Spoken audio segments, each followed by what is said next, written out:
Esir. Bak. Geldi indi çay içmeye. Bilirsən də özün. Bilirsən ki, mənim üçün də səninlə olan hər gün bayram. Yəni sabah 8 Mart. 8 Mart. Bilmirəm bu sabah paylaşacaq, bugün paylaşacaq, bilmirəm.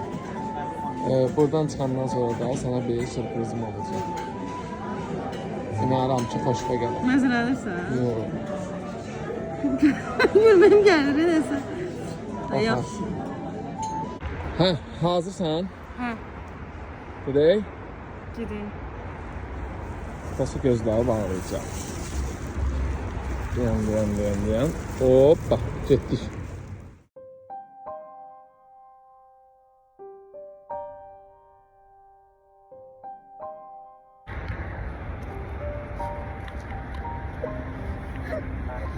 Görmürəm, adı yox. Görməyəcəksən usta. Tutmuşam mən, rahat olma. Qorxuram. Qorxma. Az qalıb. Və... Buyur.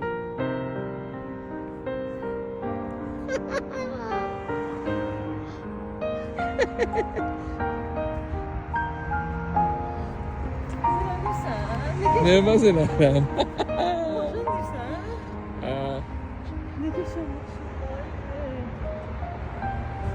Necədir?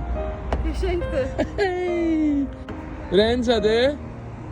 Zordur, qəşəngdir. Qəşəngdir? Çox qəşəngdir.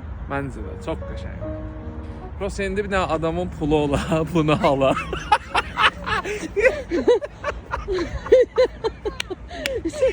Kaça bilmirəm. Sapayma yox. Məni sapayma yox. Tutturmuşum. Şey. Cehennem ol. Neyse, beni seyircan. Amma çox qəşəngdir adamın ala. Cehennem ol. Pulum olsun alacağım inşallah. Yaxşı da zarafat etdi ha. Ay qız.